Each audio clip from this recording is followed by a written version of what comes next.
सेवा, समर्पण, संगठन और अप्रतिम अनुशासन की जिसकी पहचान रही है, ऐसा राष्ट्रीय स्वयंसेवक संघ दुनिया का ये सबसे बड़ा एनजीओ है एक प्रकार से। जयदेव डोले सर आरएसएस को किस तरह का ऑर्गेनाइजेशन मानते हैं? सोशल, पॉलिटिकल, एनजीओ, आप क्या मानते हैं? मैं ना तो राष्ट्रीय स्वयंसेवक संघ को सामाजिक मानता हूँ, धार्मिक मानता हूँ, ना स्वयंसेवी मानता हूँ। वो 100% एक राजनीतिक संगठन है। ये एक अनरजिस्टर्ड ऑर्गेनाइजेशन है।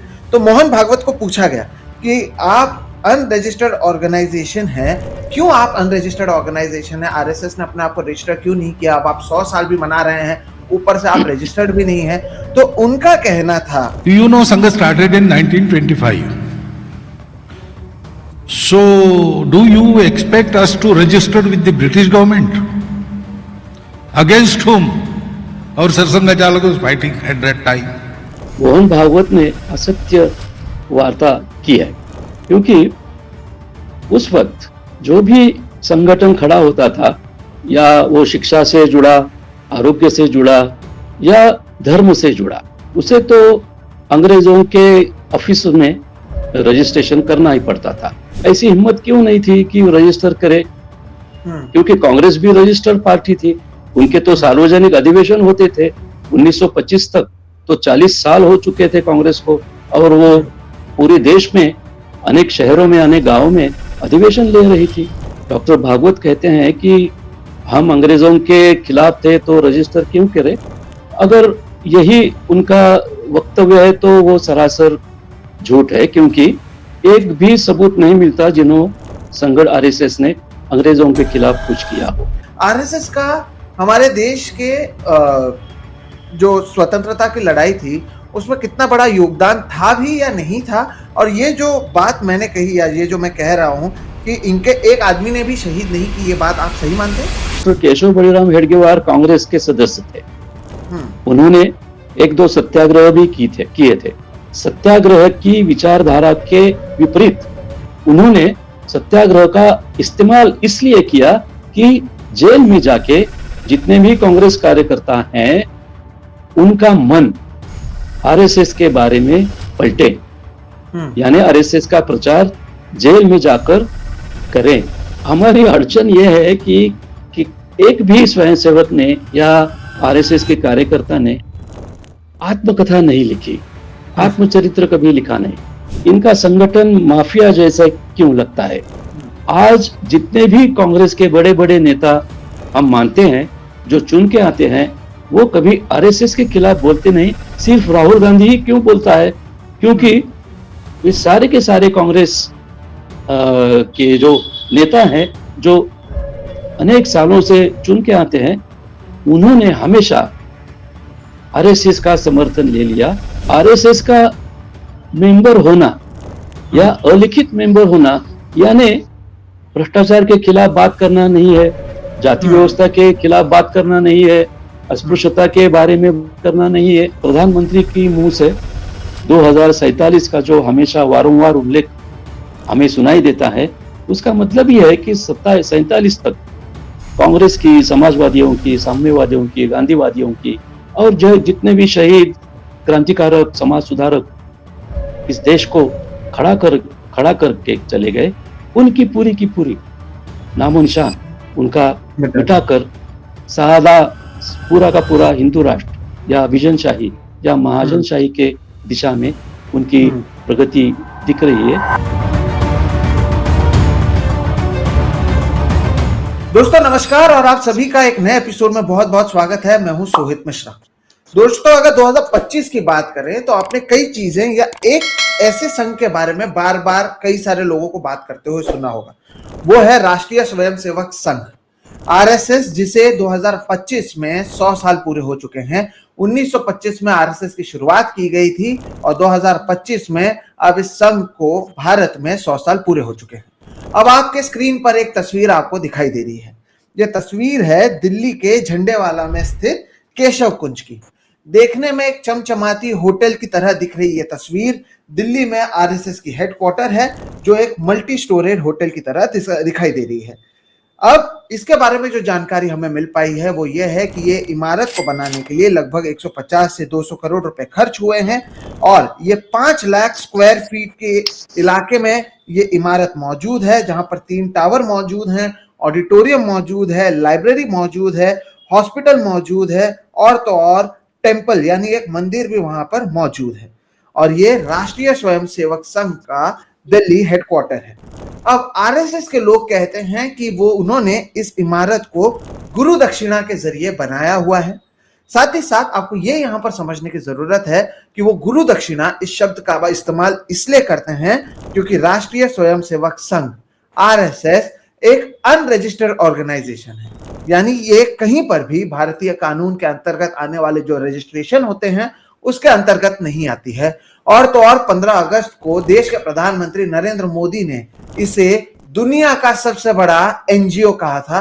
सुनिए देश के प्रधानमंत्री ने इसे क्या कहा था। सेवा, समर्पण, संगठन और अप्रतिम अनुशासन ये जिसकी पहचान रही है, ऐसा राष्ट्रीय स्वयंसेवक संघ दुनिया का ये सबसे बड़ा एनजीओ है। एक प्रकार से आपने प्रधानमंत्री को सुना, लाल किले से उन्होंने राष्ट्रीय स्वयंसेवक संघ को दुनिया का अपने आप में सबसे बड़ा एनजीओ इसे जिक्र किया। इस सब के बीच कैरवान की ओर से एक रिपोर्ट सामने आती है जहां पर बताया जाता है कि आरएसएस भले ही एक अनरजिस्टर्ड ऑर्गेनाइजेशन हो, उनके ऐसे कई छोटे छोटे संस्थाएं हैं जिनका कहीं ना कहीं डायरेक्टली या इनडायरेक्टली ताल्लुक आरएसएस से मिल जाता है। राष्ट्रीय स्वयंसेवक संघ से उनके कहीं ना कहीं ताल्लुकात नजर आते हैं और उन्होंने जम्मू स्थित अम्फाला का एक यहाँ पर उदाहरण दिया जहां पर 4 हेक्टेयर के प्लॉट में होम फॉर एजेड मौजूद है, एक गौ रक्षा समिति मौजूद है, एक आश्रम मौजूद है, कारगिल के जो वॉर वेटरन्स हैं उनके लिए ट्रस्ट मौजूद है, लड़कों के लिए ऑर्फनेज, लड़कियों के लिए ऑर्फनेज, यहाँ तक कि चैरिटेबल हॉस्पिटल मौजूद है। और इन सभी का ताल्लुकात कहीं ना कहीं आरएसएस से होता है, वही आरएसएस जो एक अनरजिस्टर्ड ऑर्गेनाइजेशन है। पिछले कुछ साल में खासतौर पर 2014 के बाद आरएसएस को लेकर जो देश भर में लोगों के बीच एक तरीके से इंटरेस्ट है वो और बढ़ती नजर आई है कि आखिर ये आरएसएस है क्या। और शायद आरएसएस भी अपने आप को इसी तरह से रखना चाहती है, वो अपने आप को एक वॉलंटियर्स का ऑर्गेनाइजेशन बताती है जहां पर लोग अपने हिसाब से आते हैं। लेकिन आखिर आरएसएस असल में है क्या, और इसे महाराष्ट्र से बेहतर शायद ही कोई जान सकता है। इसलिए आज महाराष्ट्र में हम इस पर चर्चा कर रहे हैं। चर्चा करने के लिए हमारे साथ एक खास मेहमान जुड़े हैं। वो ज्येष्ठ पत्रकार तो हैं ही, साथ ही साथ विचारवंत हैं और बड़े लेखक हैं, और उन्होंने आरएसएस पर किताब भी लिखी हुई है। आज हमारे साथ मौजूद हैं दोस्तों जयदेव डोले सर। सर आपका बहुत बहुत स्वागत है हमारे इस कार्यक्रम में। जैसे कि मैंने शुरुआत में इतने बड़े एक तरीके से एक इंट्रोडक्शन के जरिए बताने की कोशिश की कि आरएसएस जो कभी गुरु दक्षिणा लेकर 200 करोड़ की इमारत बना देती है, तो वहीं वो अनरजिस्टर्ड भी है, तो वहीं उनके कई सारे ऑर्गेनाइजेशंस भी मौजूद हैं। वो अपने आप को ना पॉलिटिकल मानती है ना सोशल बताती है। नरेंद्र मोदी उसे एक तरीके से एनजीओ कह देते हैं।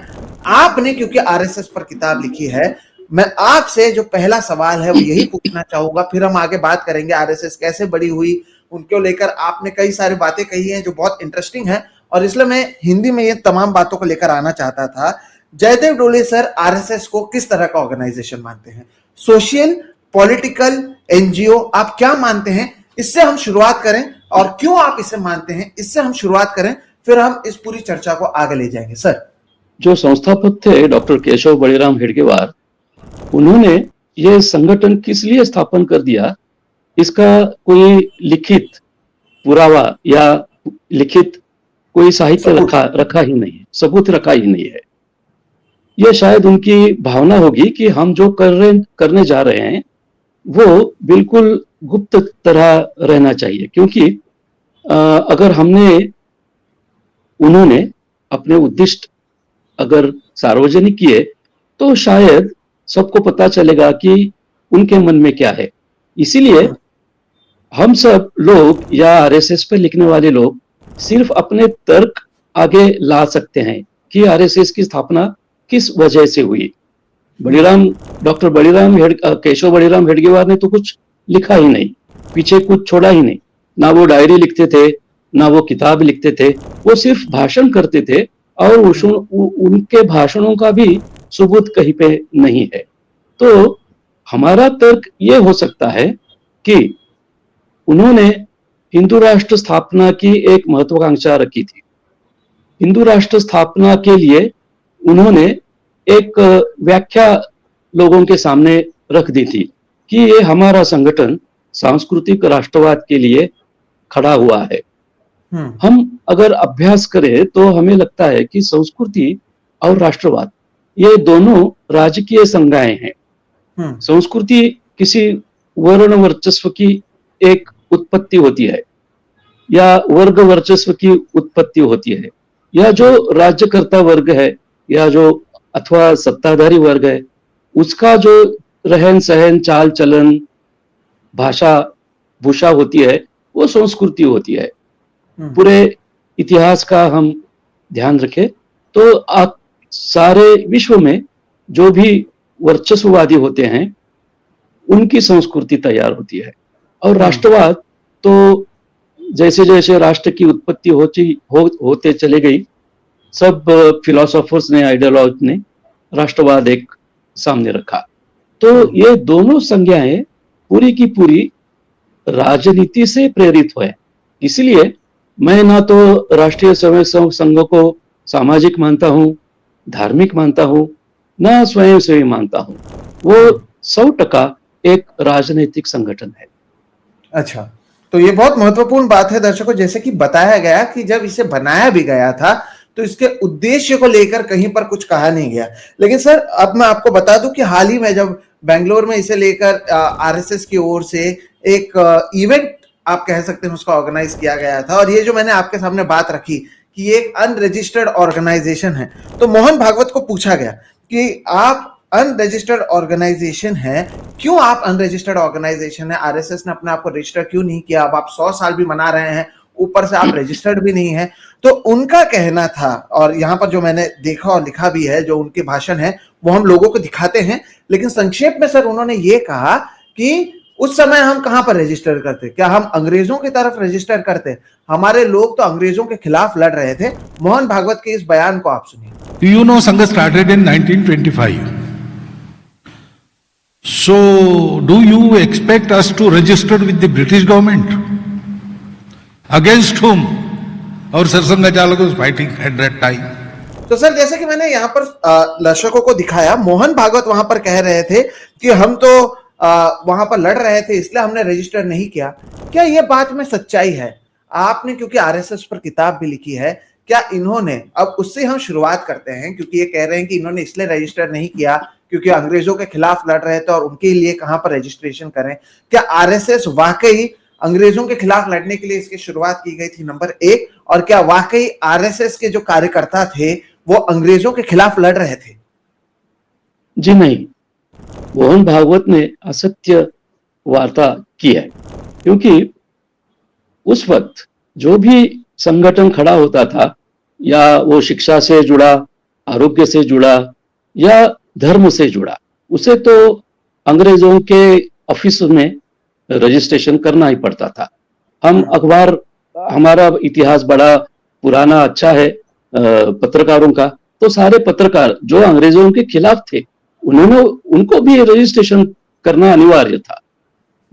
राजसत्ता किसी की भी हो, हमारे यहाँ मराठवाड़ा में निजाम की थी, तो निजाम के खाते में जाकर रजिस्टर करना पड़ता था, और जो कुछ भी लिखना है वो सब पत्रकार लिखते थे।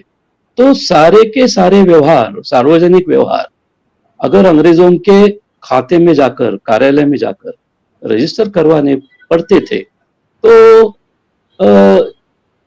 इनमें ऐसी हिम्मत क्यों नहीं थी कि रजिस्टर करे? क्योंकि कांग्रेस भी रजिस्टर्ड पार्टी थी, उनके तो सार्वजनिक अधिवेशन होते थे 1925 तक, तो 40 साल हो चुके थे कांग्रेस को, और वो पूरे देश में अनेक शहरों में, अनेक गांवों में अधिवेशन ले रही थी, और कांग्रेस की बाकायदा सदस्यता मुहिम भी चलती थी। गांधी जी ने 4 आने में सदस्यता का एक मुहिम छेड़ी थी। तो ये सब इतना सबूत होने के बावजूद डॉक्टर भागवत कहते हैं कि हम अंग्रेजों के खिलाफ थे तो रजिस्टर क्यों करें? अगर यही उनका वक्तव्य है तो वो सरासर झूठ है, क्योंकि एक भी सबूत नहीं मिलता जिन्हों संगठन आरएसएस ने अंग्रेजों के खिलाफ कुछ किया हो। मेरा मानना यह है कि संघ कार्य एक ईश्वरीय कार्य है, ऐसा पूरे संगठन का ऐसा पूरा संगठन का एक ग्रह है। वो ऐसा मानते हैं कि वैदिक धर्म अपौरुषेय है, यानी किसी पुरुष ने या किसी मानव ने ये वेद लिखे नहीं, वो ईश्वर की वाणी से आए और ईश्वर ने ही हमें दे दिए। तो अगर वैदिक धर्म की स्थापना करनी है या हिंदू राष्ट्र की स्थापना करनी है तो वो तो ईश्वर ने पैदा किए हैं। अगर ईश्वर को रजिस्टर करने लगे तो वो हास्यास्पद हो सकता है, या ईश्वर से बढ़कर कोई हो ही नहीं सकता, इसीलिए हम रजिस्टर क्यों करें? क्योंकि इनका मानना है कि हम जो कार्य कर रहे हैं, जो संघ कार्य है, वो संघ कार्य ईश्वर की सेवा है और वो ईश्वरीय कार्य है। इसीलिए मेरा मानना है, मेरा तर्क ये है कि ये लोग ईश्वर की सेवा करते हैं, ईश्वरीय कार्य करते हैं, इसीलिए ये रजिस्टर नहीं करते। राष्ट्रीय स्वयंसेवक संघ रजिस्टर नहीं है, लेकिन जो उनके उपसंगठन है वो सारे रजिस्टर होते हैं, क्योंकि उन्हें सार्वजनिक तरीके से कुछ काम करना पड़ता है। जी। और सर, मैं क्योंकि आपसे बात करने से पहले रिसर्च भी 2 दिन से कर रहा था, मुझे आज तक ऐसे कोई ऐसा आदमी जिसने देश के लिए शहीद हुआ हो और वो आरएसएस से जुड़े हो, ऐसा मिला नहीं। मतलब मैं बहुत एग्जांपल ढूंढने की भी कोशिश कर रहा था। आरएसएस का हमारे देश के जो स्वतंत्रता की लड़ाई थी उसमें कितना बड़ा योगदान था भी या नहीं था? और ये जो बात मैंने कही या ये जो मैं कह रहा हूं कि इनके एक आदमी ने भी शहीद नहीं की, ये बात आप सही मानते हैं? जी बिल्कुल सही है। एक बात सच है कि डॉक्टर केशव बलिराम हेडगेवार कांग्रेस के सदस्य थे। उन्होंने 1-2 सत्याग्रह भी किए थे। जो पहला सत्याग्रह किया था वो शायद गांधी जी के खिलाफत आंदोलन में शामिल होकर किया था। यानी तुर्कस्तान का जो खलीफा था उसके बारे में गांधी जी ने जो एक धारणा रखी थी कि अगर तुर्कस्तान के खलीफा की हम बाजू ले तो यहाँ के मुसलमान, भारत के मुसलमान स्वतंत्रता आंदोलन में सहभागी हो सकते हैं। तो उसी आंदोलन में अंग्रेजों के खिलाफ जो सत्याग्रह किया वो पहला सत्याग्रह डॉक्टर हेडगेवार ने किया था। यानी वो अंग्रेजों के खिलाफ थे, उन्होंने सत्याग्रह किया और जेल में चले गए थे। बाद में शायद उनकी धारणा बदल गई, उनका मन बदल गया, और जो दूसरा जंगल सत्याग्रह उनके बारे में वो कहते हैं कि हेडगेवार ने जंगल सत्याग्रह किया, तो उसकी धारणा बिल्कुल विपरीत थी। जो राजनीतिक कैदी थे, संघ के लिए अनुकूल करने के लिए हेडगेवार जेल में चले गए थे। यानी सत्याग्रह की विचारधारा के विपरीत उन्होंने सत्याग्रह का इस्तेमाल इसलिए किया कि जेल में जाके जितने भी कांग्रेस कार्यकर्ता हैं उनका मन आरएसएस के बारे में पलटे, यानी आरएसएस का प्रचार जेल में जाकर करें। इसलिए मैं मानता हूं कि पहला सत्याग्रह कांग्रेस की भूमिका से किया था, दूसरा सत्याग्रह उसके विपरीत किया था।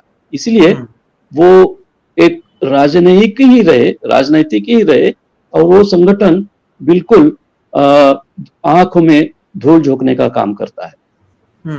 यानी जेल में गए देश के नाम पर और वहां पर हिंदुत्व की बात वो करने लगे जेल के अंदर। अब सर, क्योंकि आपने किताब लिखी है इस पूरे मुद्दे पर, मैं आपसे, और मुझे लगता है कि हमारे जो कई दर्शक हैं वो यही समझना चाहेंगे कि आरएसएस, महाराष्ट्र से हम शुरुआत करते हैं, आरएसएस धीरे धीरे इतना बड़ा कैसे होता गया? एक ऐसा संगठन जो शायद केवल ब्राह्मणों ने शुरू किया था, जिनकी बात केवल ब्राह्मणवाद की वो करते हैं, जिनके अधिकांश 99% जो लोग हैं वो केवल ब्राह्मण ही सरसंचालक बन चुके हैं अभी तक हमने जो देखा है। एक उदाहरण अगर हम छोड़ दें तो फिर वो ब्राह्मणिज्म से हिंदुत्व की तरफ कैसे आ गए? इसमें जो महाराष्ट्र की क्योंकि हम बात करें तो चाहे मराठा समाज के लोग हों, अब तो हम देखते हैं SC, ST, OBC, दलित, हर कोई आरएसएस की तरफ अट्रैक्ट होता हुआ नजर आया है। इसके पीछे का आप तर्क कैसे देखते हैं? आपने क्योंकि एक मराठी में इस पर बातचीत की थी और बहुत इंटरेस्टिंग था कि कैसे वो घर घर जाते थे और किस तरह से वो बातें करते थे। आप क्यों मानते हैं कि ये धीरे धीरे फैलता चला गया? इनकी रणनीति, इनकी स्ट्रैटेजी क्या थी? एक ब्राह्मणों के लिए शुरू हुआ संघ धीरे धीरे हिंदुओं तक या हिंदुत्व तक कैसे पहुंच गए? उसके बारे में तर्क तो बहुत लड़ाए हैं, बहुत सारे अभ्यासकों ने उसके बारे में लिखा है, लेकिन अभी जो वंदे मातरम की अपनी 125वीं जयंती शुरू हो गई, उसके बारे में जब मैं विचार करने लगा तो मैंने आनंद मठ जो कादम्बरी है, उपन्यास है बंकिम चंद्र का, वो फिर से पढ़ा और शायद उसमें मुझे एक दिशा मिली, क्योंकि हेडगेवार कलकत्ता में पढ़े लिखे, कलकत्ता मेडिकल कॉलेज से वो डॉक्टर हो चुके। तब आनंद मठ ये उपन्यास बहुत लोकप्रिय था, वंदे मातरम उसका बहुत लोकप्रिय हुआ था। आनंद मठ ये पहले मुसलमानों के खिलाफ जो जंग हुआ, जो रिवोल्ट हुआ, उसके बारे में बात करती है, लेकिन आखिरी 2 पन्नों में हमें एक नई दिशा मिलती है जो आरएसएस के स्थापना के बारे में हमें कुछ सोचने को मजबूर करती है।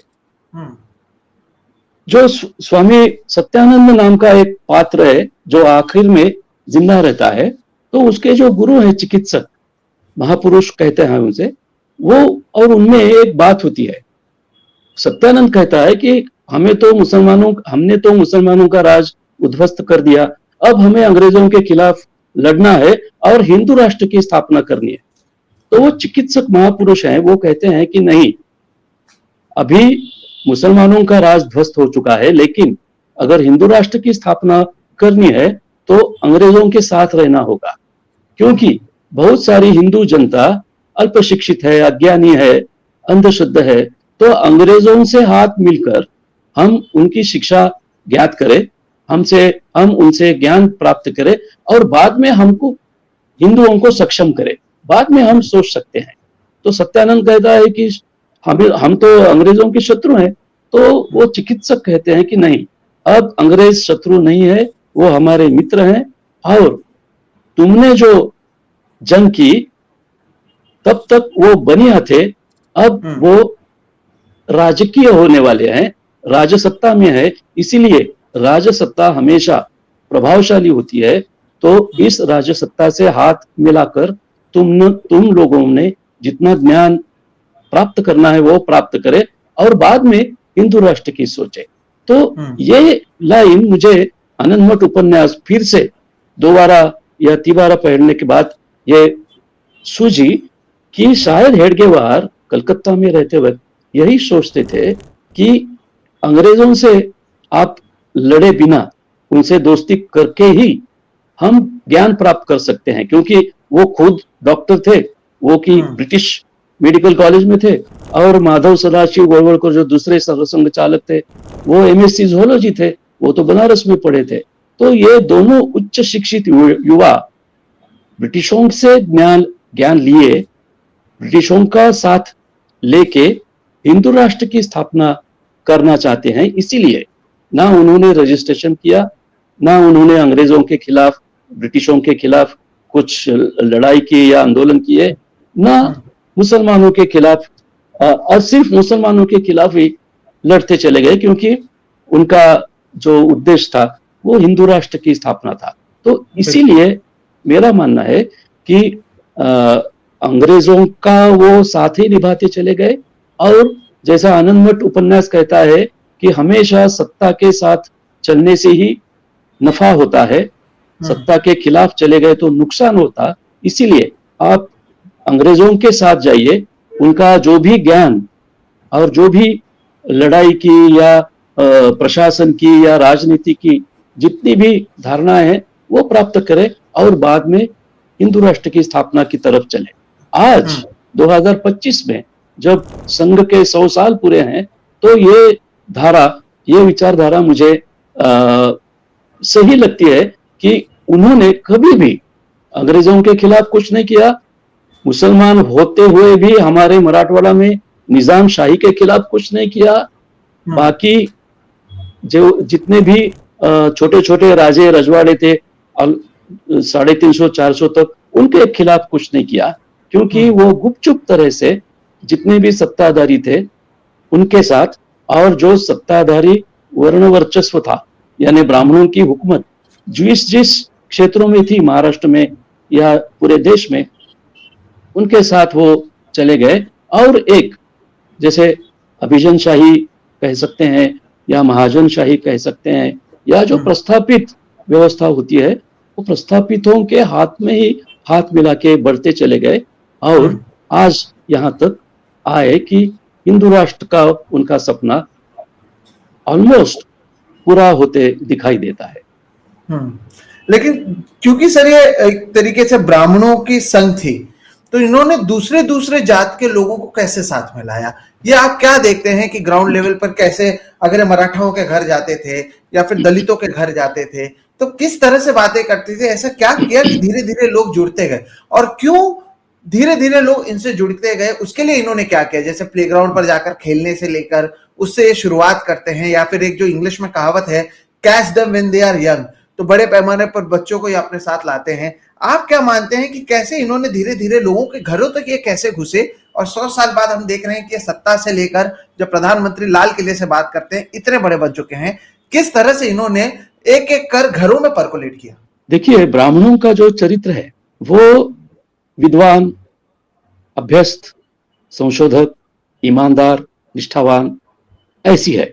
यानी पेशवाई खत्म हुई 1818 में, उसके बाद में शिक्षा में ये पहले चले गए, नौकरशाही में ये पहले चले गए, न्याय व्यवस्था में चले गए, आरोग्य व्यवस्था में चले गए, क्योंकि पूरा का पूरा ज्ञान इनके हाथों में था। संस्कृत में जो विद्या थी, वो संस्कृत की विद्या अब्राह्मणों के कान में मत जाए, ऐसा उनका ही चलन था। तो ये सुशिक्षित थे, अभ्यस्त थे, विद्वान थे, लिखना पढ़ना इनके हाथ में था। तो अंग्रेज आने के बाद ये ब्राह्मणों की जमात पूरी की पूरी प्रशासकीय होने लगी। राजकीय ना होना उनके लिए कुछ ठीक था, लेकिन प्रशासन की वजह से उनके हाथ में फिर से सत्ता आ गई। तो संघ के स्थापना होने तक सारा का सारा महाराष्ट्र ब्राह्मणों के ही हाथों में था। हालांकि राजकीय सत्ता उनके हाथ में नहीं थी, प्रशासकीय, न्यायिक या कृषि या विज्ञान या शैक्षिक सारी व्यवस्थाएं ब्राह्मणों के हाथ में थी। तब तक उनका जो पहले का आक्रामक या धूर्त या चालाक ऐसा जो स्वभाव था या ऐसा जो वर्तन था, वो उन्होंने बदल दिया था। इसीलिए एक मॉडल या आइकॉन अब्राह्मण या ब्राह्मणेतर जातियों में एक ब्राह्मणों का उभर आया कि देखो, ब्राह्मण का लड़का है, ब्राह्मण का लड़का कभी गंदी बातें नहीं करता, कभी माँ बाप का बहुत पालन करता है, आदर करता है, ईश्वर की उपासना करता है, अच्छा व्यवहार करता है, हमेशा अच्छा बोलता है, गुणी रहता है, वो ज्यादा समय खराब नहीं कर सकता, शाम में घर आता है, व्यसन उसके पास जाते नहीं या वो व्यसन के पास जाता नहीं। तो एक प्रतिमा ऐसी बन चुकी महाराष्ट्र में कि ब्राह्मण एक नाक के आगे चलने वाले, किसी दूसरे व्यवहारों में दखल न देने वाले, अपने अपने घरों में ही सुखी रहने वाले एक ऐसी जमात है, ऐसी जात है जिसका आदर्श, यस, और उसका आदर्श सब जातियों ने लेना चाहिए। इसीलिए सारे ब्राह्मणेतर जातियों ने, छोटे छोटे जातियों ने उनका आदर्श लेना सीख लिया, और उनके जो गुण थे, यानी निष्ठा, प्रामाणिकता, भ्रष्टाचार के खिलाफ बोलना या लाच लुचपत ना करना, ये सारे गुण उन्होंने लिए। इसलिए संघ में शायद खेलने के लिए, व्यायाम के लिए, इतिहास बोध करने के लिए, राष्ट्र जागृति करने के लिए और थोड़ी बार सेवा करने के लिए बच्चे ब्राह्मणों के घरों में से जाने लगे और अब्राह्मणों के घरों में से जाने लगे, क्योंकि उन्हें पता था कि ये ब्राह्मण अब निरुपद्रवी हो चुके हैं, ये ब्राह्मण अब सीधे नाक से आगे देख के ही चलते हैं, उन्होंने ना राजनीति करनी है ना इलेक्शन लड़ने हैं, क्योंकि वो तो माइनॉरिटी है। महाराष्ट्र में सिर्फ 3.5% ब्राह्मणों का अनुपात है। तो ऐसा चलन उन्होंने बदल दिया कि 1818 तक वो एक सत्ताधारी थे, राज्यकर्ता वर्ग थे, पेशवाई उनके नाम से ही थी। तो 100 सालों में उन्होंने अंग्रेजों के लिए शरण जाके सारा का सारा चरित्र और वर्तन बदल दिया और एक आदर्श जाति के रूप में वो महाराष्ट्र में अब्राह्मणों के सामने खड़े रहे। इसीलिए संघ का फैलाव सारे जातियों में, सारे खेड़ों पाड़ों में, गांवों में हो चुका और लोगों को लगने लगा कि ये सिर्फ राष्ट्रभक्ति का निरुपद्रवी एक संगठन है। लेकिन क्या वाकई वो सिर्फ राष्ट्रभक्ति की बात करते थे या फिर क्या वो केवल खेलकूद करते थे जब ये बच्चे वहां पर आते थे, या फिर उसके पीछे क्या कुछ होता था, पर्दे के पीछे की कहानी क्या थी सर, ये जानना चाहेंगे। हमारी अड़चन ये है कि एक भी स्वयंसेवक ने या आरएसएस के कार्यकर्ता ने आत्मकथा नहीं लिखी, आत्मचरित्र कभी लिखा नहीं। उन्हें शायद निर्बंध है, बंदी है, मनाही है, क्योंकि दिखावा यानी फसाद एक अलग चीज है और अंदर की बातें अलग चीज है। क्योंकि ब्राह्मणों का ही वर्चस्व अगर कायम रखना है तो अब्राह्मणों के खिलाफ, अब्राह्मणों के संगत साथ लेते ही बोलते रहना एक बहुत चालाकी की बात थी। यानी मुसलमान तो उनका शत्रु था, क्रिश्चियन तो सारे शत्रु ही थे। लेकिन जब से डॉक्टर आंबेडकर का आंदोलन शुरू हुआ और गांधी जी ने अस्पृश्यता निर्मूलन का आंदोलन छोड़ दिया और शुरू कर दिया। देखिए, एक बात हमें हमेशा याद रखनी चाहिए कि 1925 में गांधी जी कांग्रेस के अध्यक्ष थे और गांधी जी ने कांग्रेस के अध्यक्ष के पद से अस्पृश्यता निर्मूलन का मुहिम चलाई थी, चरखा की मुहिम चलाई थी और खादी की भी मुहिम चलाई थी। तो जो देश में घूमे गांधी जी कांग्रेस के अध्यक्ष के नाते, उन्होंने अस्पृश्यता के खिलाफ पूरी की पूरी देशव्यापी मुहिम चलाई। उसका अभी शायद उन्हें गुस्सा आया होगा कि ये ब्राह्मणों के खिलाफ बोलते हैं, क्योंकि अस्पृश्यता तो मनुस्मृति से उपजी है, वर्ण व्यवस्था से उपजी है। तो गांधी जी सीधे सीधे तो बात नहीं करते थे वर्ण व्यवस्था के खिलाफ या ब्राह्मणों के खिलाफ, लेकिन अस्पृश्यता के खिलाफ बात करना अपने आप में ब्राह्मणों के खिलाफ या वर्ण वर्चस्व के खिलाफ बात होती थी। तो शायद उन्होंने गुपचुप तरीके से ऐसी बातें करनी शुरू की परिवारों में जाके कि ये ठीक नहीं है, हमें देखें हमारा बर्ताव कैसा है, हम तो किसी के पाले में जाते नहीं, हम झगड़ते नहीं, हम कुछ करते नहीं, तो हमारी बात मानो। और लोग भी बात मानते थे क्योंकि ये सारे ज्ञान में ही अपना आयुष्य, अपना जीवन बिताते थे। जो भी काम करते थे वो प्रामाणिकता से करते थे और कुछ करते नहीं थे। इसीलिए शायद अपने वर्तन का या अपने इमेज का, अपनी प्रतिमा का उन्होंने ऐसा इस्तेमाल कर दिया कि लोगों को ये जो बोलते हैं वो सच ही होता है। क्योंकि परंपरा ने ये कह दिया है कि ब्राह्मण जब बात करेगा, ब्राह्मण जब मुंह खोलेगा तो उसके मुख से ईश्वर ही बोलेगा, और ईश्वर तो सच ही बोलता है, वो झूठ कैसे बोलेगा। इसीलिए आरएसएस का प्रचार ब्राह्मणों के मुंह से ऐसा होने लगा कि ये ब्राह्मण ही बोलता है तो इस सच को मानना ही पड़ेगा। ऐसी एक समझ पूरे के पूरे गैर ब्राह्मण समाज की महाराष्ट्र में हुई। इसलिए आरएसएस का फैलाव बहुत जोर से हुआ। और जिस तरह से सर ने कहा कि ये कहते कुछ और थे, और आरएसएस में मुझे लगता है जो सर ने इनडायरेक्टली भी कहा कि कोई भी चीज को ऑन रिकॉर्ड नहीं लाना, इसलिए ना कोई आत्मकथा लिखता है, ना ही आरएसएस को कोई रजिस्टर करता है। और इसलिए अब 100 साल के बाद दर्शकों, चाहे उनके खुद के सर संचालक ही क्यों ना हो, वो खुलकर कहते हैं कि हमने उस समय अंग्रेजों के खिलाफ लड़ा, लेकिन ना ही कोई पात्र या कोई लिखित चीज मौजूद है। लेकिन क्योंकि आजकल सवाल पूछता कोई नहीं है, इसलिए यहां पर भी किसी से सवाल नहीं पूछा जा रहा है कि मोहन भागवत तो कह रहे हैं कि अंग्रेजों के खिलाफ लड़ाई लड़ रहे थे, लेकिन ऐसी कोई चीज मौजूद नहीं है।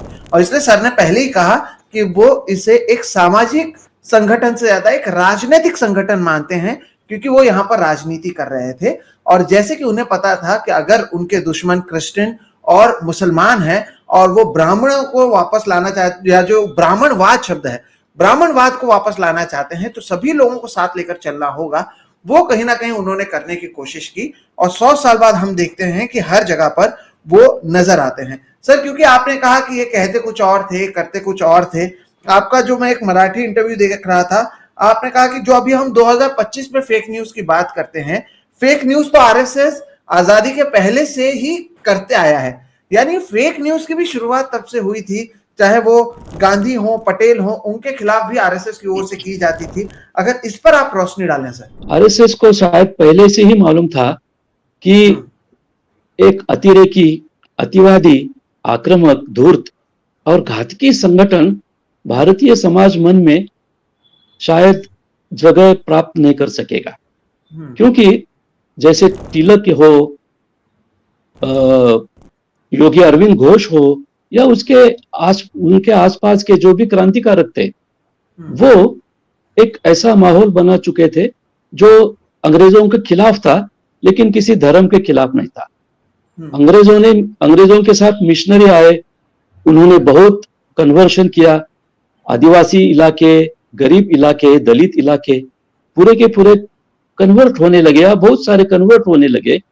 तो उन्हें ऐसा लगने लगा था कि सेकुलर एक मन बन चुका है देश का, क्योंकि हिंदू धर्म का ना कोई ईश्वर है, ना कोई प्रेषित है, ना कोई ग्रंथ है, ना कोई उपासना पद्धति है। बहुत सारी विशेषताएं हैं और विभिन्नता भी है, और हम कहते हैं कि डाइवर्सिटी है, तो ये सही डाइवर्सिटी है। इसीलिए गांधी और कांग्रेस की आंदोलन की उपज ये रही कि भारतीयों का मन अंग्रेजों के खिलाफ हो चुका था, वो क्रिश्चियनों के खिलाफ नहीं हो चुका था। इसीलिए उन्होंने अपने ही मन में, लोगों ने एक ऐसा सोचा कि हमें राजनीति से लड़ाई करनी है, ना कि धर्म से नीति करनी है। इसीलिए स्वतंत्रता आंदोलन तक बहुत सारे चर्च उभरते थे, बनते थे, लोग भी चले जाते थे, मस्जिदों में भी जाते थे। सिर्फ आरएसएस इन दोनों धर्म के खिलाफ प्रचार करता था, क्योंकि वो अपने वर्तन से ऐसा सिद्ध करना चाहता था कि हम ब्राह्मण उपयुक्त हैं, क्योंकि हम विद्वान हैं। और विद्वान क्यों है? क्योंकि हम ईश्वर दत्त हैं, हमें ईश्वरीय ज्ञान प्राप्त है और ईश्वर ही हमारी प्रेरणा है। तो झगड़ा, संघर्ष इस दो बातों का था। वो हमेशा से ही अल्पमत में थे, लेकिन उन्होंने प्रयत्न करना भी छोड़ा नहीं। जो उनके बारे में बहुत गौरव से बात कर सकते हैं, सब लोग करते भी हैं, कि ये बहुत प्रयत्नवादी रहते हैं। कभी हार होती है, कभी मार खाना पड़ता है, कभी गांव से चले जाना पड़ता है, फिर भी ये प्रयत्न छोड़ते नहीं। इसकी वजह क्या है? इसकी वजह यह है कि आखिर में तो हमारा ही राज आने वाला है, क्योंकि हम ही ईश्वर के भेजे दूत हैं। तो उस वक्त उन संघ को भी पता चला होगा कि भारतीय मन हमारे खिलाफ है, हमारे अनुकूल नहीं है। इसलिए उन्होंने जो कुछ चालें थी उनकी, या प्रचार के जो मुद्दे थे, वो उन्होंने ऐसे रखे कि धीरे धीरे वो समाज में पैर फैलते गए, और समाज में भी शायद उन्होंने उनके दिखावे के बारे में ही विश्वास रखा, और धीरे धीरे वो दिखावा ही सत्य प्रतीत होने लगा लोगों को। और आज हम देखते हैं कि वो संविधान बदलने के चर्चा करते हैं, प्रजासत्ताक जो है हमारा देश, वो भी बदलने की सोचते हैं, क्योंकि प्रजासत्ताक की जगह वो अभिजनशाही लाना चाहते हैं। अगर गुरुजी गोलवलकर की किताबें पढ़ें तो उनके किताबों में अभिजनशाही की, महाजनशाही की बहुत सारी बातें हैं। वो डेमोक्रेसी को मानते नहीं, रिपब्लिकनिज्म को मानते नहीं, सेकुलरिज्म को तो बात ही छोड़ो। तो ये पूरी की पूरी एक समांतर व्यवस्था चल रही थी। इसीलिए उन्होंने अंग्रेजों का साथ दिया, कभी कभी कांग्रेस का भी साथ दिया, कभी कभी कांग्रेस के उम्मीदवारों को भी जीत दी, और आंखों में धूल झोंकते रहे कि हम आपके खिलाफ नहीं है, हम तो सिर्फ सामाजिक संगठन है, हम तो फिर सिर्फ स्वयं सेवा करते हैं। लेकिन उनके नाम पे कोई बहुत बड़ी स्वयं सेवा आज भी उपलब्ध नहीं है। जब जलजला होता है यानी भूकंप होता है तो वहां थोड़े लोग जाते हैं, या महापूर होता है, सैलाब आता है तो थोड़े से लोग जाते हैं, लेकिन वो सारा काम अब कम हो गया है।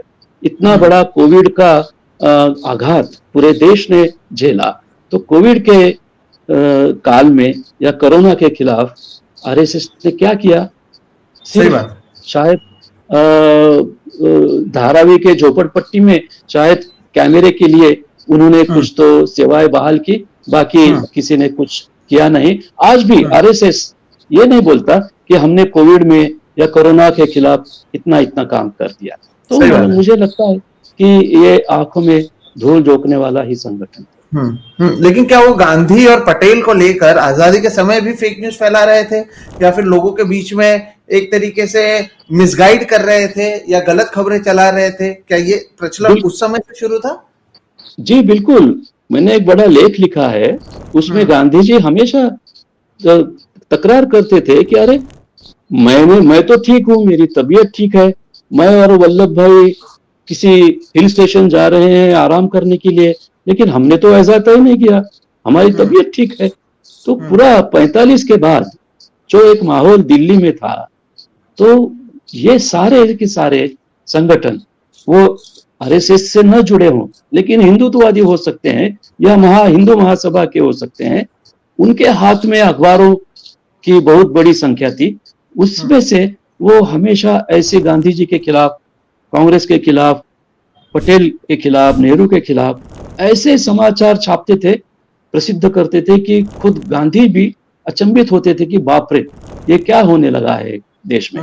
तो साने गुरुजी ने एक बहुत बड़ा एक डायरी लिखी है, उसमें ये सारे सबूत मौजूद हैं कि गांधी जी को कितनी तकलीफ हो रही थी 45 और 48 के बीच में इन झूठी खबरों की वजह से।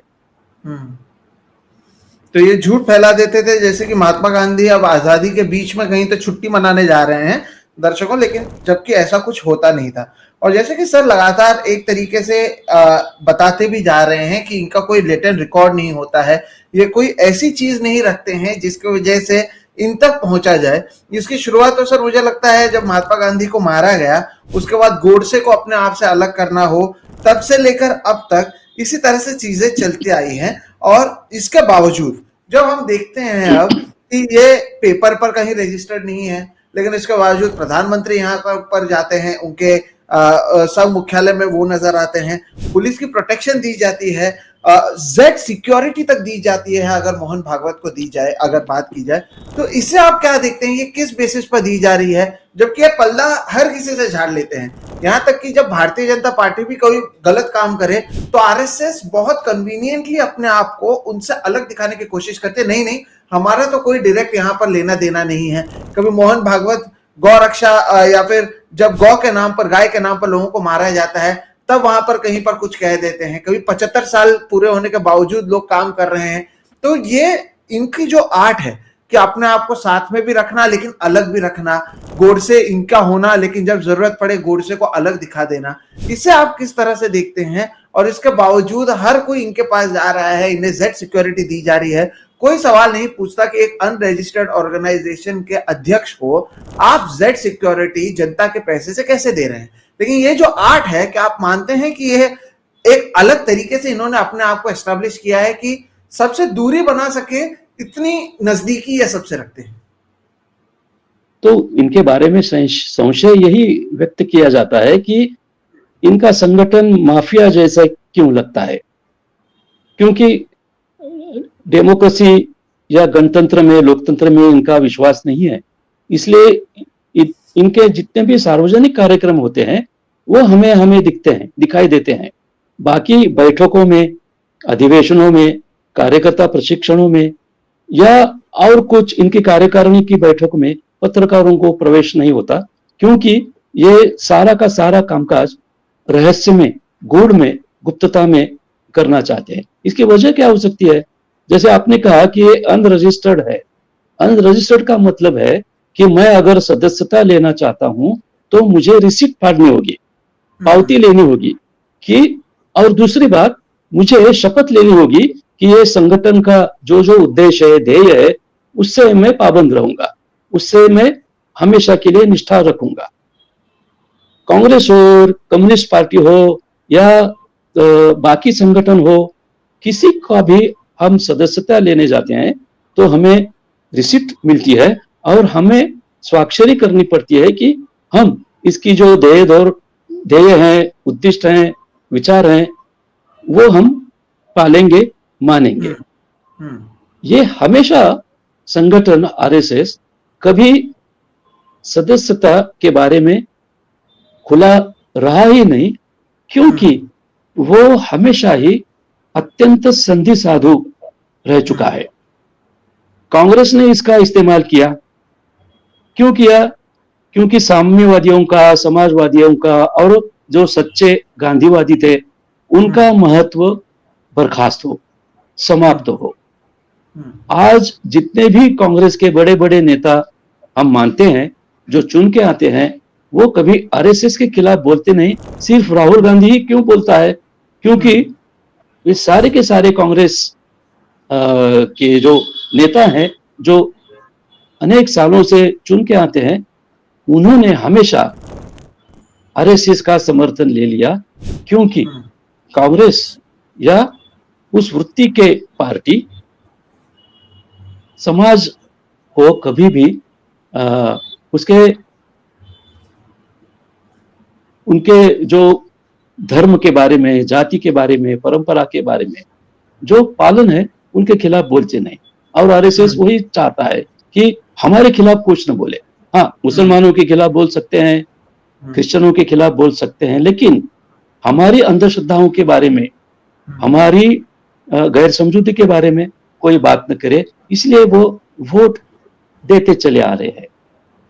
इसीलिए उन्होंने ये सोचना शुरू किया कि जितना भी हम सत्ताधारियों के, राज्यकर्ताओं के और जिनका प्रभुत्व है, उनके साथ चले तो हमारा सारा छुप सकता है और हमें कोई कुछ नहीं।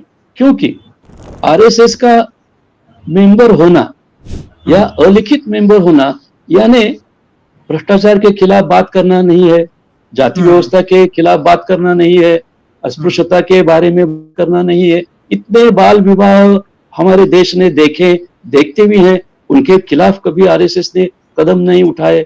विधवा विवाह की ज्योतिराव फुले, सावित्रीबाई फुले ने शुरुआत की, ये कभी इन्होंने बात नहीं की।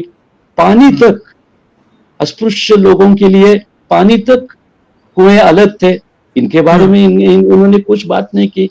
तो ये चुपचाप जो प्रस्थापित समाज व्यवस्था है, वो बनी की बनी रहे, उसके खिलाफ कोई बात न करे, ऐसे ही उनकी धारणा थी। और वो उनका ही उसी समाज व्यवस्था का पुनरुत्थान या पुनरुज्जीवन करना चाहते हैं। इसलिए इन्होंने ऐसी एक चाल रची और अपने बारे में ऐसा एक प्रतिमांकन किया, माध्यमों में भी, पत्रकारों में भी या समाचार संस्थाओं में भी इनकी बड़ी उठ बैठ थी, क्योंकि ये किसी के खिलाफ नहीं जाते थे।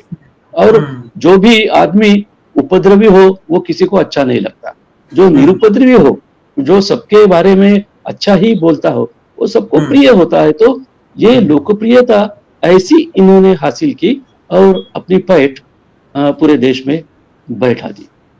बिल्कुल, तो कोई स्टैंड नहीं लेना, आपके फेस पर, आपके फेस वैल्यू पर आपकी तारीफ करना। और तो और, क्योंकि अगर सोचिए मैं मेंबर बनना भी चाहूं दोस्तों कल आरएसएस का, तो आपको कुछ करना नहीं है, आपके आसपास के शाखा में आपको जाना है। जैसे कि सर ने कहा, आप कम्युनिस्ट पार्टी, कांग्रेस पार्टी या दूसरे किसी पार्टी के साथ जुड़ते हैं तो आपको एक मेंबरशिप फॉर्म होता है, आप ऑन रिकॉर्ड मेंबरशिप लेते हैं। कम्युनिस्ट पार्टी के तो लोग कार्ड होल्डर भी रहते हैं, लेकिन शायद आरएसएस, जैसे कि ये बहुत अच्छा शब्द था, माफिया की तरह काम करता है कि ऑन रिकॉर्ड कुछ नहीं, ताकि जब भी पल्ला झाड़ना हो उसे झाड़ सके। सर, अब इस पर क्योंकि हम बात कर रहे हैं, अभी हाल ही में राहुल गांधी ने संसद में भी बात करते हुए कहा कि अब तो अगर आपको किसी यूनिवर्सिटी का वाइस चांसलर बनना हो या फिर किसी बड़े पद पर रहना हो, तो तो आपके कैलिबर से ज्यादा आप आरएसएस से जुड़े हुए हैं या नहीं, ये महत्वपूर्ण है। अगर आप आरएसएस से जुड़े हुए हो तो आपके पास कैलिबर हो या नहीं हो, टैलेंट हो या नहीं हो, इससे फर्क नहीं पड़ता। क्या इतना ये एक तरीके से सिस्टम के अंदर घुस चुके हैं? इसे आप किस तरह से देखते हैं? देखिए, ये बदला लेने की प्रक्रिया शुरू हुई है, ऐसा मैं मानता हूं। इसलिए वो हमेशा आरोप ऐसा करते हैं कि भारत की पूरी उच्च शिक्षा लेफ्टिस्टों के हाथों में है, लिबरल लोगों के हाथों में है, कम्युनिस्टों के हाथों में है।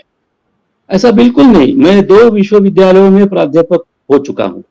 कहीं भी मुझे लेफ्टिस्ट या कम्युनिस्ट विचारधारा के लोग नहीं मिले। होते हैं जो एक हाथ की उंगली में गिन सकते हैं, इतनी संख्या में होते हैं। वो जो भी होते हैं वो एक मध्यम वर्गीय होते हैं और मध्यम वर्गीय अपेक्षा, महत्वाकांक्षा, जीवन शैली की अपेक्षा रखते हैं। वो पढ़ाई में, संशोधन में, अभ्यास में वो निष्ठा रखते हैं। तो आरोप करके इन्होंने ऐसा माहौल प्रदूषित किया कि देखो, इन्होंने सारी भारत की संस्कृति खराब कर दी। जो भारत का सनातन चरित्र था, भारत की जो सनातन धर्म संस्कृति थी, उन्होंने बदल दी, क्योंकि ये मुगलों के प्रभाव में आ गए, ब्रिटिशों के प्रभाव में आ गए। अब हमारी बारी है। अब गत 10 वर्ष से हमारी सत्ता है, तो हम उस विषयों का पुनरुज्जीवन करें जो विषय राजा राममोहन राय ने हटा दिए थे। राममोहन राय ने अंग्रेजी की तारीफ की थी, संस्कृत और अरबी का उन्होंने निष्कासन कर दिया था कि इसका कुछ हासिल होने वाला नहीं है, इसलिए हम बंगाली में और मातृभाषा में और अंग्रेजी में पढ़ना सीखे। तो जो परंपरा सुधारकों की या क्रांतिकारियों की या ऐसे लिबरल लोगों की हुई थी, जो उच्च शिक्षा में स्थापित थी पिछले 150 सालों में, अब वो पलटने जा रहे हैं और उनकी जगह बिठाने जा रहे हैं पूरी की पूरी उनकी निष्ठा सनातन संस्कृति, सनातन धर्म, सनातन भारत के यानी प्राचीन भारत के विषयों में। तो ये कंप्यूटर साइंस के, आईटी के, केमिस्ट्री के, जूलॉजी के साइंटिस्ट होते हैं, लेकिन उनकी दृष्टि इतिहास में जड़ी हुई लगती है। वो अब इंडियन नॉलेज सिस्टम नाम का एक विषय सारे के सारे देश में उच्च शिक्षा में उन्होंने घुसेड़ दिया है। IKS कहते हैं उसे। यहाँ वहां मनुस्मृति की चर्चा होती है, जाति व्यवस्था की चर्चा होती है, और जो पुराण है, जो इतिहास नहीं है, जो कथाएं हैं, पुराण है, माइथोलॉजी है, वो अभ्यासक्रम में आ चुकी है, वो पाठ्य पुस्तकों में प्रवेश कर चुकी है। और जो सच्चा इतिहास है वो शायद मुगलों का होगा, अंग्रेजों का होगा, छत्रपति शिवाजी महाराज का होगा, राणा प्रताप का होगा। वो धीरे धीरे उन्होंने रखा तो है, लेकिन साथ में प्राचीन भारत संस्कृति के नाम से ब्राह्मणशाही, अभिजनशाही, महाजनशाही, संस्कृत भाषा का प्रभुत्व और ब्राह्मणों ने जो जो विद्याएं आत्मसात की थी उनका महत्व वो घुसड़ने लगे हैं। इसीलिए वाइस चांसलर उनके विचारों का होना अत्यंत स्वाभाविक है। इसीलिए सत्ता के साथ रहने का फायदा इन लोगों को इसलिए हो सका कि पिछले 70-80 सालों से ये मुख्यमंत्रियों के नजदीक जाते थे, मंत्रियों के नजदीक जाते थे, जो भी लोक प्रतिनिधि होते थे उनके नजदीक जाते थे और अपना अपना काम करवा रहे थे, क्योंकि उनकी प्रतिमा निरुपद्रवी बनी रहे। अब ये तथाकथित निरुपद्रवी उपद्रवी बनने जा रहे हैं, बन रहे हैं, क्योंकि जो सर्वतः निरुपयोगी ज्ञान है, जो सर्वथा फेंक दिया ज्ञान है, वो वापस लाने की कोशिश कर रहे हैं। और इसीलिए शिक्षा व्यवस्था उनके हाथ में वो ले रहे हैं।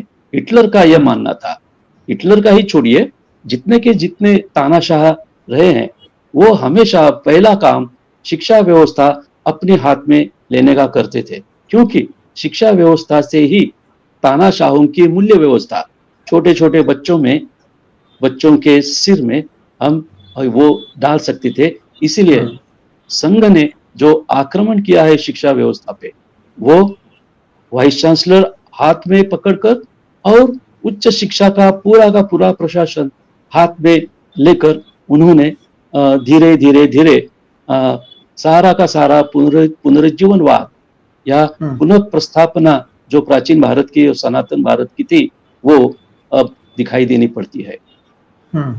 सर, क्योंकि आपने आरएसएस को इतने करीब से भी देखा है और आपने लगातार बताया कि कैसे हिटलर से लेकर जितने तानाशाह थे वो शिक्षा को अपनी तरफ लेते थे। अब तो हम देख रहे हैं, चाहे शिक्षा हो, चाहे मूवीज हो, चाहे न्यूज के संघटनाएं हो, टीवी चैनल्स हो, अखबार हो, हर जगह पर इन्होंने अपने लोगों, यहाँ तक कि कोर्ट तक भी अपने हाथ में लेने की शुरुआत इन्होंने की है। अगर इसी तरह से चलता रहा और देश के प्रधानमंत्री ये कहें कि ये दुनिया की सबसे बड़ी एनजीओ है और इस तरह से इन्हें ताकत देते जाएं, अब इन्हें लेकर कहीं ना कहीं प्रधानमंत्री ने एक स्टैम्प भी रिलीज किया है, 100 साल हो गए आरएसएस के, उसे देखते हुए इसे आप किस तरह से देखते हैं? अगर ये इसी तरह से बढ़ता रहा तो इसका हमारे देश पर, हमारे समाज पर किस तरह का असर पड़ेगा? देखिए, अपने देश में 100 साल पूरा करना कोई कठिन चीज नहीं है। बहुत सारी इमारतें ऐसी हैं कि जो 100 साल पूरे किए हुए हैं, पुल ऐसे हैं, रेलवे 100 साल हो चुकी है, बहुत सारी मटेरियल हमारे सामने है जिन्होंने 100 साल पूरे किए हैं। तो 100 साल का मतलब हमारे जैसे प्राचीन देश में या इनकी भाषा में बात करें तो सनातन देश में कोई महत्व रखता नहीं। फिर भी सत्ता इनकी है, इसलिए ये 100 साल का महत्व हम लोगों पर थोपते जा रहे हैं। तो सवाल क्या था आपका? कि इसका अगर ये ऐसे ही चलता रहा तो इसका कितना असर आप देखते हैं? असर तो बहुत बारीकी से वो करते हैं। देखिए, पत्रकारिता में इन्होंने एक नारद सम्मान रखा है। जो उत्कृष्ट पत्रकार है या रिपोर्टर है, उसको वो नारद सम्मान देते हैं। अच्छा, ये देने वाले कौन होते हैं? एक आरएसएस का संगठन है जो पत्रकारिता नहीं करता, वो प्रचार करता है। अच्छा, नारद का ही क्यों नाम लिया? तो आरएसएस के लोगों में ऐसा मानना है कि नारद इस परमेश्वर से उस परमेश्वर तक खबर देने वाले एक आदमी थे। यह बिल्कुल गलत धारणा है। नारद एक बड़े बहुत मुनि थे, उन्हें महर्षि भी कहा जाता है। संगीत की बहुत बड़ी उनमें चाहत थी और संगीत का बड़ा ध्यान उन्होंने किया है। नारदीय नाम का एक बड़ा शास्त्र भी संस्कृत में उपलब्ध है। तो एक ज्ञानी पुरुष थे, एक महर्षि थे, वो रिपोर्टर नहीं थे, वो खबर देने वाले या खबर और झगड़ा लगाने वाले नहीं थे। वो अत्यंत साधु पुरुष थे और इन्होंने पत्रकारिता में नारद का सम्मान लेके कुछ तो एक कार्यक्रम लेना और बहुत सारे पत्रकारों का सम्मान करना, ऐसा उनका एक चाल, ऐसी एक चलन है कि देखो हम ऐसा करते हैं, हम जितने भी सेवा करने वाले, कष्ट करने वाले लोग हैं उनका गौरव करते हैं और हमारी कुछ उसमें महत्वाकांक्षा नहीं होती, हमारा कुछ स्वार्थ उसमें नहीं होता। तो यही वो सब लोगों के बारे में करते हैं। पत्रकारों में, उद्योजकों में, व्यावसायिकों में, व्यापारियों में, शास्त्रज्ञों में, सब तरह जाते हैं और ख्वाहों का उनका सम्मान करते हैं। क्यों करते हैं? इनमें कोई है क्या उनके जैसा? उनके हाथ से अगर लेने में हमें औचित्य मालूम हो, सम्मान मालूम हो, ऐसा तो हो नहीं सकता। फिर भी इन्होंने एक ऐसा फसाद खड़ा किया है कि सबको लगता है कि अरे वाह कितना अच्छा है, नाम से ही ले लो कि ये राष्ट्रीय कहते हैं, यानी जो बाकी दूसरे लोग हैं ये वो राष्ट्रीय हैं, ये स्वयं सेवा करते हैं। एक विरोधाभास बताता हूं। पुरुषों का संगठन है राष्ट्रीय स्वयंसेवक संघ, महिलाओं को मनाही है, महिलाओं को प्रवेश बंदी है। ये पुरुष खुद को स्वयंसेवक कहते हैं और इन्होंने महिलाओं का एक अलग संगठन किया है, उसका नाम है राष्ट्र सेविका समिति। स्वयं नहीं है, स्वयं नहीं है, सेविका ही है। क्योंकि इनके सनातन धर्म में या प्राचीन संस्कृति में स्त्री एक दासी है, एक गुलाम है, वो तो सेवा करना ही उसका धर्म है, सेवा करने के लिए ही वो पृथ्वी पे आई है। तो उनके लिए सेविका, यानी स्वयं का, चॉइस का, फ्रीडम का, उनमें इंडिपेंडेंस का कोई ये नहीं, कुछ मात्रा ही नहीं है। और ये पुरुष खुद को स्वयंसेवक कहते हैं। अच्छा, स्वयंसेवक का मतलब क्या होता है? सेल्फ सर्विस या वॉलंटरिज्म।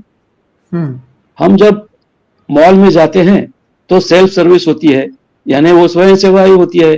कैंटीन में जाते हैं तो चाय हमें ही लेनी पड़ती है, कॉफी हमें ही लेनी पड़ती है। तो वो स्वयं सेवा और इनकी स्वयं सेवा, फर्क क्या है?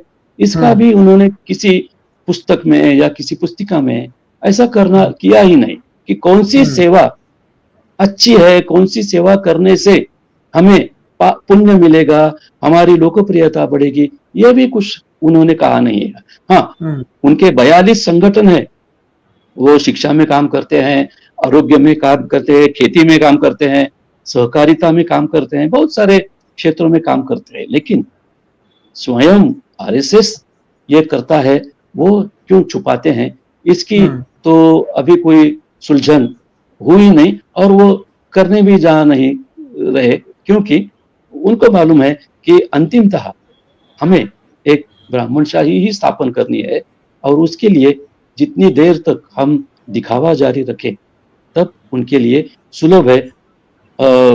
कर्म धर्म संयोग से सरकार ही उनकी है, तो प्रधानमंत्री भी आरएसएस के प्रचारक हुए थे, तो अब दोनों में इतना घुल-मिल जाना स्वाभाविक है।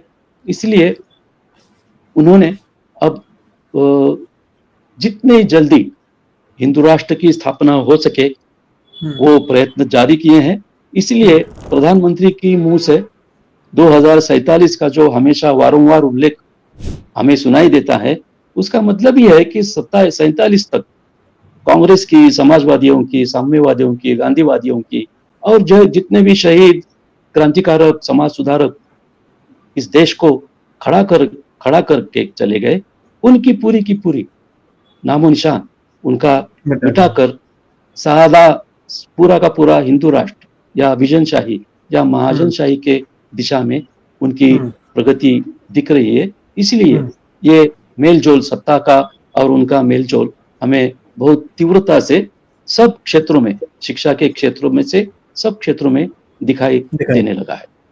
जी, यानी दर्शकों समझ लीजिए आप कि 2047 में विकसित भारत का तो पता नहीं, हिंदू राष्ट्र भारत की तरफ के जो कदम हैं वो कैसे बढ़ रहे हैं, उसका जीता जागता सबूत आपने सुना कि इस तरह से चीजें चलती हैं, किस तरह से आरएसएस अपने आप को रिकॉर्ड पे नहीं रखते हुए भी देश क्या दुनिया में प्रधानमंत्री के माने तो सबसे बड़ी एनजीओ अपने आप को बताती हैं, उनका कोई रिकॉर्ड नहीं होता है, उनसे मेंबरशिप के लिए कोई पेपर नहीं होता है, कोई कार्ड धारक कार्यकर्ता नहीं होता है, लेकिन इसके बावजूद अगर गुरु दक्षिणा से वो 200 करोड़ रुपए की 5 स्टार होटल बना जैसे अपनी एक आरएसएस हेडक्वार्टर बना लेते हैं जहां पर खुद प्रधानमंत्री से लेकर सब लोग आ सकते हैं, किसी टैक्स में वो आते नहीं है, टैक्स एग्जेम्प्टेड वो हैं, लेकिन इसके बावजूद सत्ता के बीचों बीच मौजूद रहते हैं। अगर यूनिवर्सिटी के वाइस चांसलर उनके होते हैं तो क्या, जिस तरह से यहाँ पर सर ने कहा, कोई माफिया जिस तरह से कोई छाप ना छोड़ते हुए काम करता है, क्या उसी तरह का यह काम नहीं है? आज आपने सुना कैसे डिटेल में बताया गया कि अपने आप को निरपराधी बताते हुए, गांव-गांव में ये बताते हुए, अरे वो तो ब्राह्मण है, वो कोई ये नहीं करता, वो नहीं करता, कोई नशा नहीं करता, ये कहते हुए आपके दरवाजे तक पहुंचना, फिर खेल कूद के जरिए, आपके बच्चों के जरिए आपके घर तक पहुंचना, और वहां से आपके दिमाग तक किस तरह से आरएसएस पहुंचती है और किस तरह से ये 100 साल तक आगे आ चुके हैं और अब 5 स्टार होटल बना चुके हैं, लेकिन इसके बावजूद कोई सुनवाई नहीं, कोई सवाल नहीं, कोई टैक्स पर बात नहीं, किसी तरह का अकाउंटेबिलिटी नहीं। यही दर्शाता है कि हमारा देश किस तरह जा रहा है। जयदेव डोले सर, बहुत बहुत शुक्रिया, आपने बहुत डिटेल में ग्राउंड जीरो पर किस तरह से काम किया जाता है उसके बारे में बातचीत की है, और मैं उम्मीद करता हूं कि जितने संयम से आपने इस बात को रखा है, लोग उसकी गंभीरता को समझते हुए समझें कि ये जो पूरा एक ऑर्गेनाइजेशन है जो चाहता है कि वो आपके नजरों के सामने धुंधला रहे और आपके सामने एक हवा की तरह बना रहे कि हर जगह भी मौजूद हैं और कहीं पर भी मौजूद नहीं है, उनकी सच्चाई कैसी है, उनकी सच्चाई क्या है। कभी नारद अवार्ड, कभी कोई दूसरा अवार्ड, कभी आपके सामने अच्छे से आकर बात करना, इनकी जो स्ट्रैटेजी होती है उसको आज आपने हमारे दर्शकों के लिए उजागर किया। बहुत बहुत शुक्रिया सर, आप जुड़े, आपने बातचीत की, आपने समय निकाला और आपका जो एक्सपीरियंस था, आपने जो अपनी किताबों में बात रखी है, और जैसे कि आपने शुरुआत में ही कहा, आरएसएस एक राजनीतिक ऑर्गेनाइजेशन है और उनका एक ही मकसद है, वो है हिंदू राष्ट्र, और उसी की तरफ वो कैसे आगे बढ़ते जा रहे हैं। दर्शकों, वो आपको आपके अखबारों से लेकर, टीवी से लेकर, फिल्मों से लेकर, किताबों से लेकर, यूनिवर्सिटी तक हर जगहों पर दिखने मिल जाएगा और यही एक मकसद लेकर ये आगे बढ़ते हुए नजर आ रहे हैं। इसलिए मुझे लगा, क्योंकि सर ने इस पर काम किया है, सर ने किताबें लिखी हैं, सर को पता है कि क्या सच्चाई है, इसलिए पूरा कच्चा चिट्ठा खुल सके, इसलिए हमने सर को बुलाया और बहुत ही संयम तरीके से सर ने अपनी बातों को आपके सामने रखा। इसके लिए सर आपका बहुत बहुत शुक्रिया। दर्शकों, आपको ये वीडियो कैसा लगा वो जरूर बताइएगा। वीडियो पसंद आए तो इसे लाइक करें, दूसरों के साथ साझा करें। अगर आप मराठी में वीडियोस देखते हैं तो सर के कई सारे वीडियोस आपने देखे होंगे ही, नहीं देखे हैं तो केवल यूट्यूब पर आप सर का नाम डालिएगा, आपको कई सारे भाषण, कई सारे वीडियोस मिल जाएंगे जहां पर आपको इनके जो विचार हैं वो कितनी क्लैरिटी के साथ है वो आप समझ पाएंगे। फिलहाल आप हम दोनों को दीजिए इजाजत। बहुत बहुत शुक्रिया सर, आप जुड़े। फिलहाल हम दोनों की तरफ से नमस्कार।